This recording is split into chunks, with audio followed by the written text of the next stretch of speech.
Welcome to Public Domain Video Theater presented by the great detectives of old time radio. From Boise, Idaho, this is your host, Adam Graham. If you have a comment, email it to me, box13@greatdetectives.net. Well, this week we're going to bring you an episode of Sheriff of Cochise. This was Season 1, Episode 10. Original air date November 23rd, 1956, and the title is Red-Haired Visitor.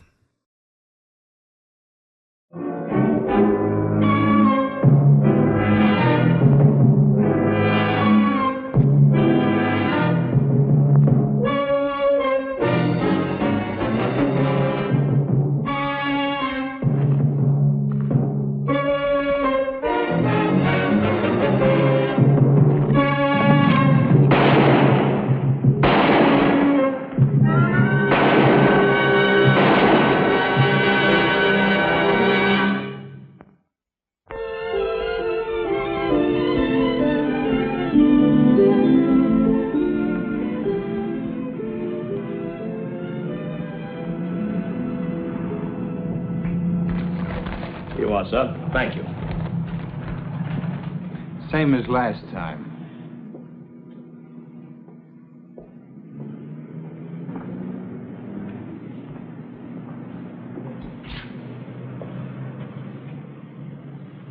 That beer is cold. It better be. What's the matter? Don't I rate a sack? Brother-in-law?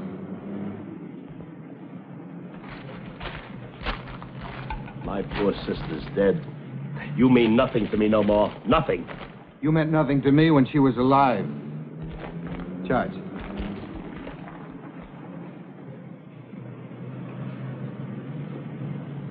Good morning. Good morning. Do you carry hair tint? What color? Blonde. One more.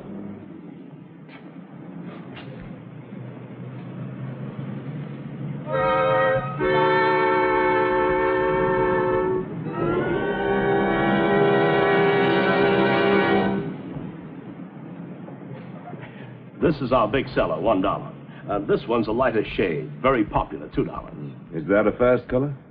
Well, yes, but I wouldn't go in swimming without no bathing cap, which we carry. No, never mind. I'll just take this.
So that's public enemy number one. That's him, all right. We've got to put these up all over the county. Just routine FBI. It's a shame a bum like that can kill 5 people and get away with it. 6. The FBI man he wounded in Amarillo died yesterday. Well, come on, let's get started.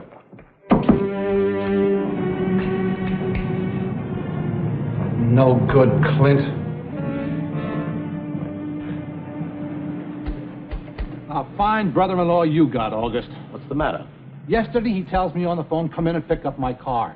I get a lift all the way in from the ranch, and he isn't even here. Clint's not in his shop? I waited around an hour for him to show up. Well, if he isn't in his shop, I don't know where he can be. Well, I'll be back later. He's wasted my whole day.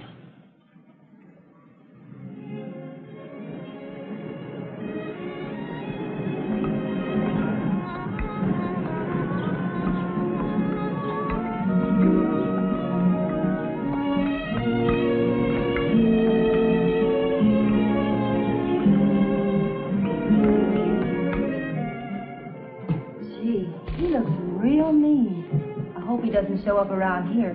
I hope he does. Then we'll nail him. He looks like a pretty rough fellow. So they say. You don't think so? No? Well, I've heard he shot quite a few people, but he's real tough. 2 FBI men, 2 old bank tellers, a frightened old lady, and a cross-eyed constable. You're trying to say the FBI men were soft? They were shot from ambush. Oh. You seem to know quite a bit about this fellow. I know this. He's just another hood. Yellow. Take his gun away and he's just another guy, like you. Like me? A terrible man like that? Oh, you must be kidding. Excuse me. And who is that character? Name's Herbert Hammond. Dabbles in art. Living on Papa's money, we understand. We get all kinds here. You can say that again.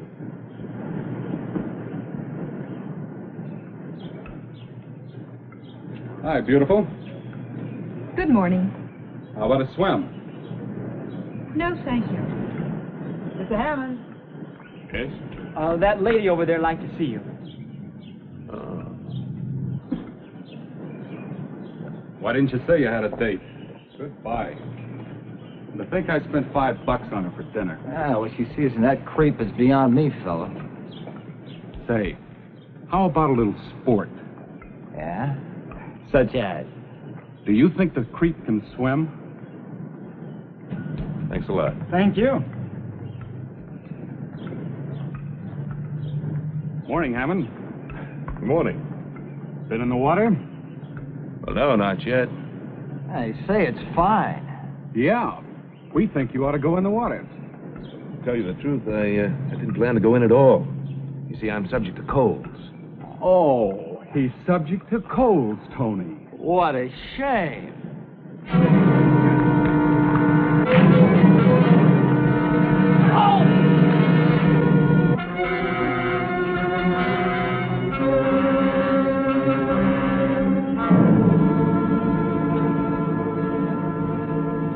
They're beating up Mr. Hammond.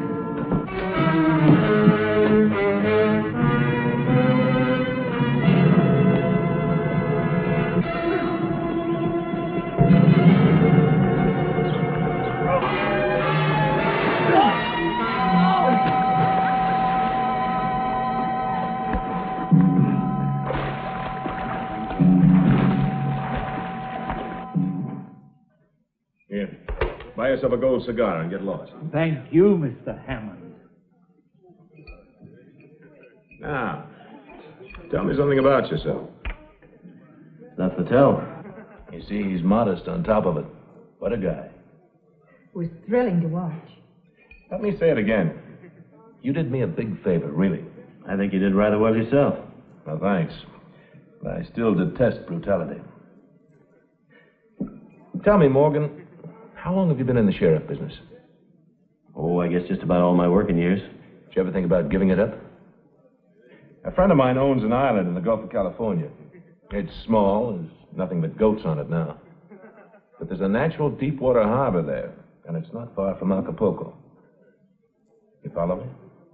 Maybe I'm a couple of steps behind. I'll close the gap. I'll build a plush hotel down there.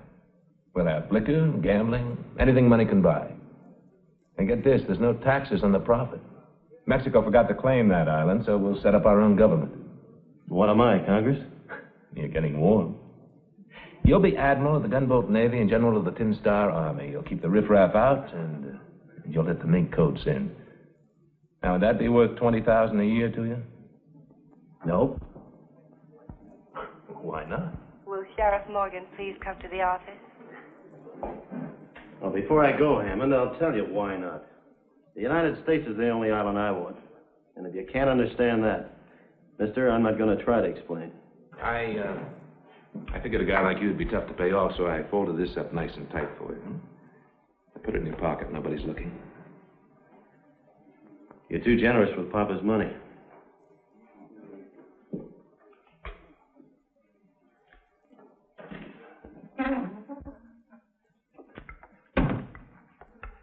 Well, I hear you had a little workout. Yeah, I almost got marooned on a desert island. Call came in. Seems a druggist down on 10th Street lost his brother-in-law. And what's he complaining about? Come on. You isn't anywhere. I've called everybody I know. He just isn't around. But if a man's gone for only a few hours, we can't call him a missing person. My brother-in-law runs a very busy shop. He works 6-7 days a week, all by himself. He never takes time off in the middle of the day. Have you tried to contact his home? He lives at the back of the store with me. He's not there. And you say the other fellow, the one whose car was promised, came back. That's right. Let me take a look.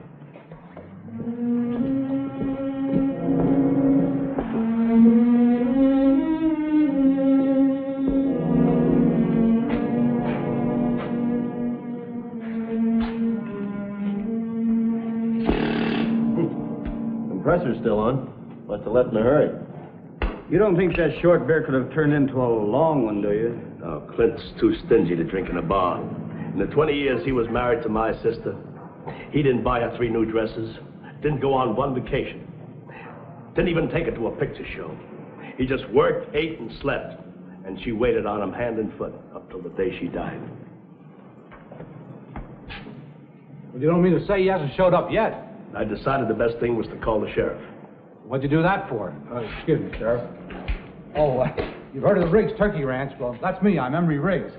I'd like to chit-chat with you boys, but I've got to get the car back to the ranch. We understand. Good. Clint must have the keys. There you are. Oh, thanks.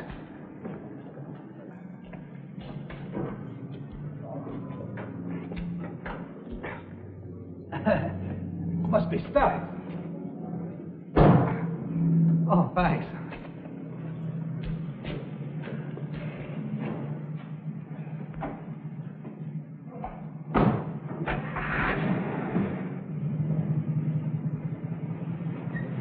Clint'll be back, August. Don't be such a worrier.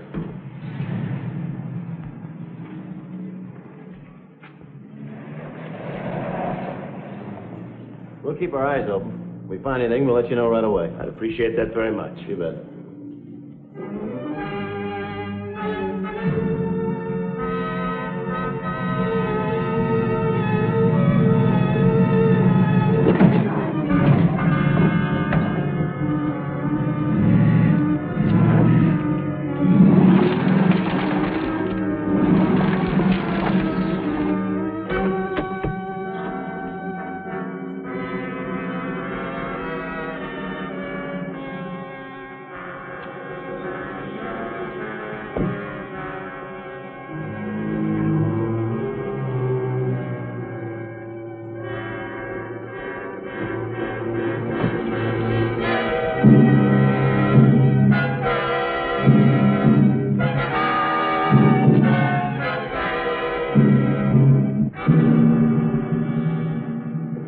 Put out on all points on that auto mechanic of ours.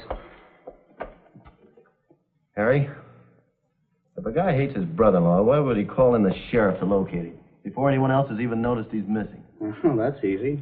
When a man's waving a flag, you don't look at his face. You look at the flag. Yeah, maybe.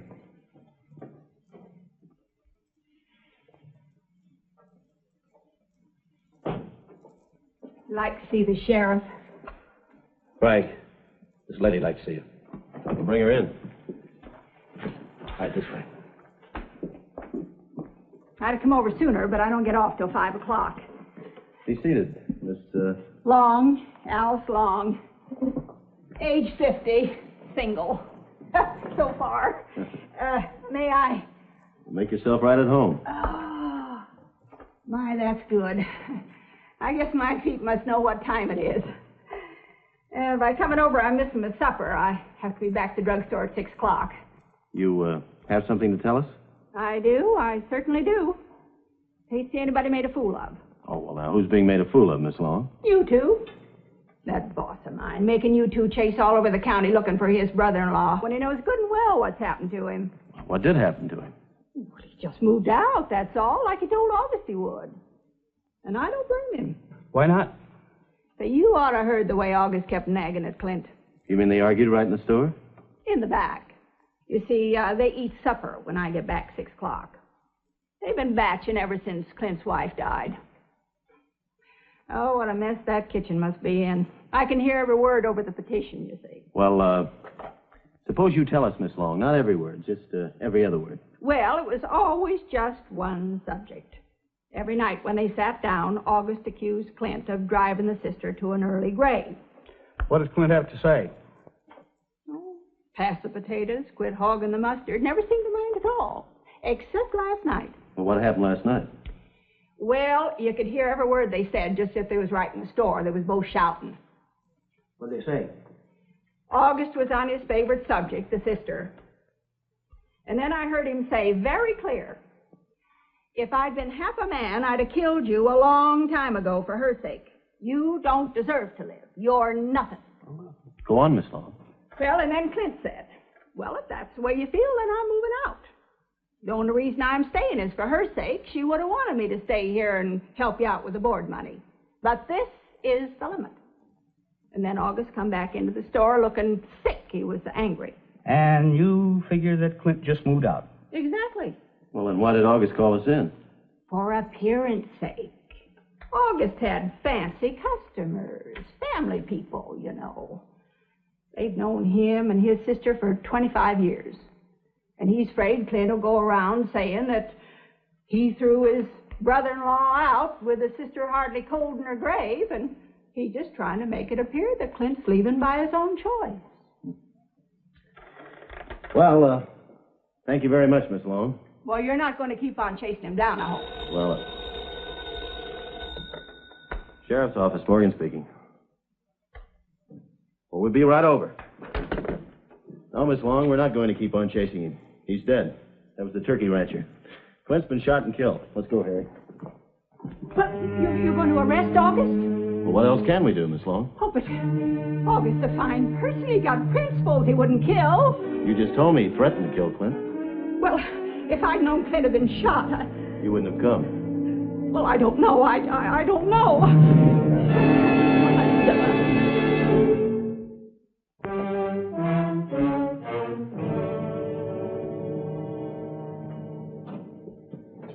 I had no right.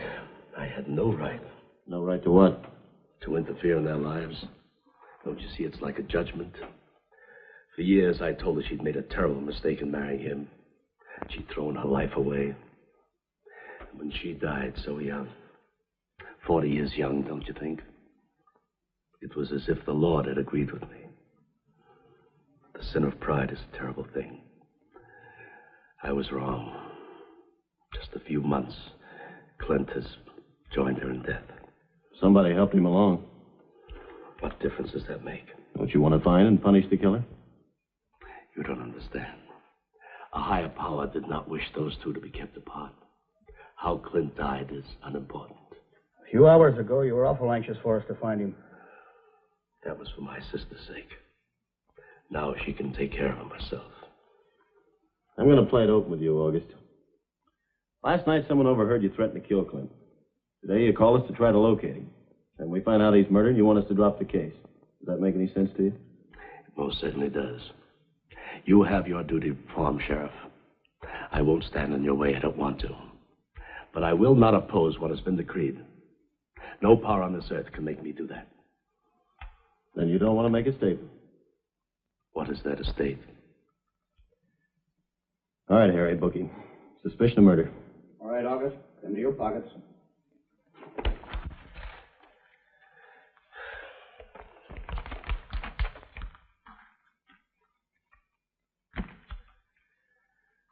Is that all?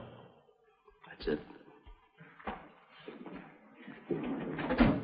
All right, lock him up, Pete.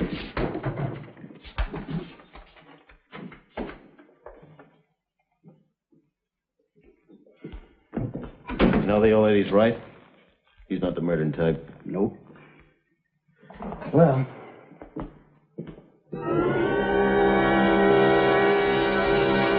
What the devil's this? Some people doodle on signboards. Harry? You're due for a raise. Well, thanks, but, I think I kept that guy out of the pool. Huh. What are you talking about? How would you like to pick up Dylan? Dylan here? Right here. Right under our nose. Well, what are we waiting for? Get Fred and the others.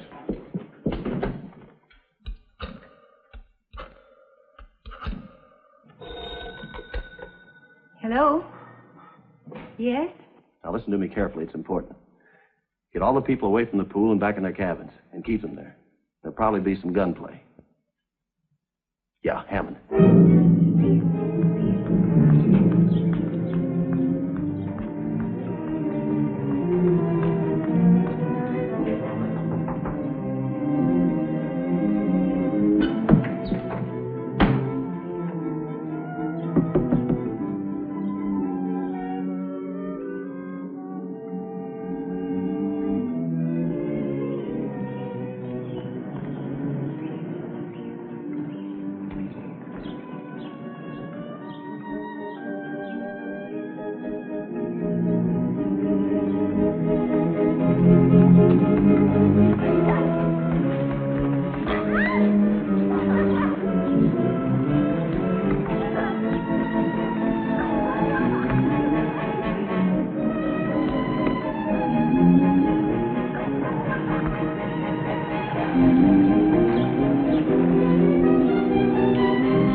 He's over there in number 10. You go back in the office and wait there. Pete? Earl?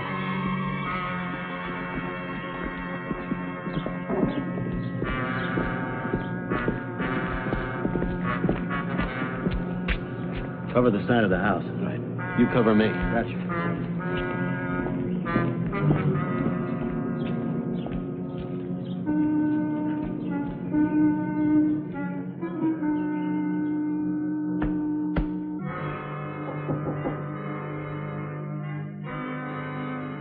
Who's there? Morgan. Who? The guy that did you a big favor.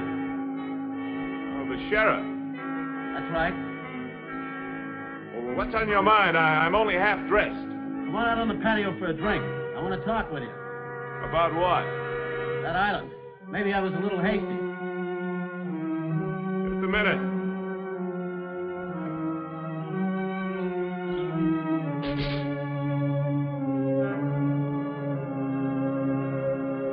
Let's talk in here. It's cozier. Whatever you say. Come on in. The door's unlocked.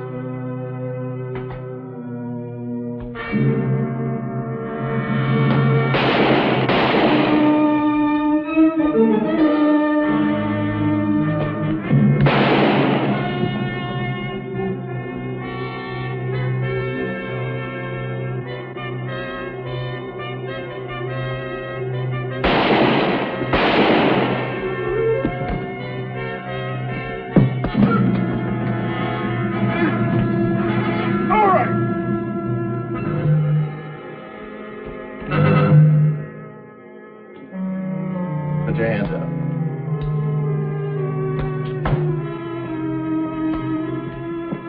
Untie the girl.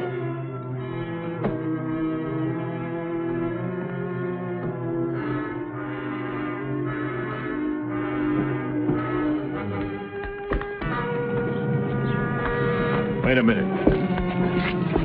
Here. That's for my room. Save it. I'll be back. Don't count on it.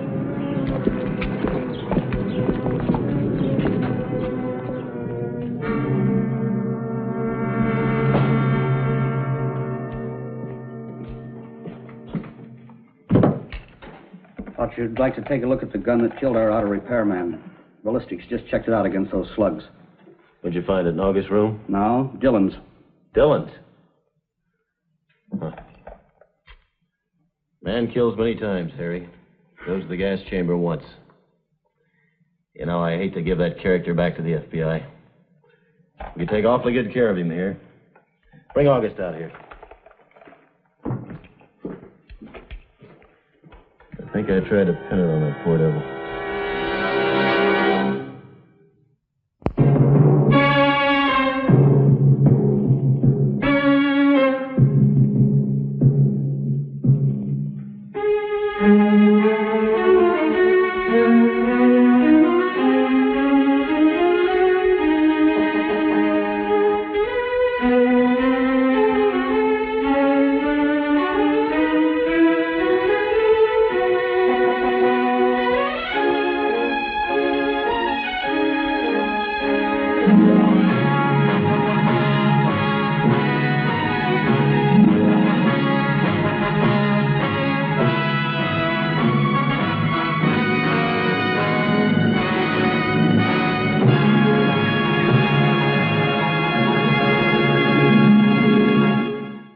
Welcome back. TV westerns were all the rage when Sheriff of Cochise came to the air, and you can see that they were trying to really tap into that western vibe with this series, even being set in modern day when you look at the opening. That's very evocative of the Old West. Cochise County, Arizona is a real place near the New Mexico border. Between the 1950 and 1960 census, the area underwent massive growth, going from 31,500 people in 1950 to 55,000 people in 1960. The series was filmed in and around Bisbee, the county seat, which had had an even bigger population growth spurt during the decade. A 20th century low of 3,800, nearly 10,000 residents, which is almost twice its current population. Cochise County may have not had a large population, and even now the population's not all that large at 130,000 for the whole county, but it does have a massive land area. It's about the size of Connecticut and Rhode Island combined. There are a lot of desolate places, ghost towns, small towns, unincorporated towns that make it kind of an ideal setting for this type of show. Having talked about the town and general show setup, I guess we can talk about the episode. The biggest takeaway, I think, from the episode is that to make the most wanted list, you have to be particularly dangerous, not necessarily particularly smart. Our wanted man in this story kills a local for looking at him funny in a store. And instead of keeping a low profile, he decides to ask the local sheriff to be his major domo in his new island dictatorship. Other than buying the hair dye, I think that our visitor did pretty much all the wrong things. The sheriff also had some bad moments. On one hand, he did stand up for the red, white, and blue rather than agreeing to found an Ireland nation based on fleecing gullible rich people. On the other hand, I don't usually like to accuse our heroes of trying to pin a murder on someone, but since he used the phrase, I'll go ahead and go with it. He really probably should not have arrested August. There was not any real evidence, and I don't think you had anything that looked like a motive that would tie it to him. So, yeah, it's nice that he let him out at the end, but August probably should not have been in there. Now, you might recognize August or the actor who played him. He's most famous for appearing in Star Trek, the original series. He only appeared in one episode, but that was one of Star Trek's most famous. Stanley Adams was the actor, and he played Cyrano Jones in The Trouble with Tribbles. And he would also voice Cyrano again in the animated sequel to that episode, More Tribbles, More Trouble. Well, that's all I have for this week.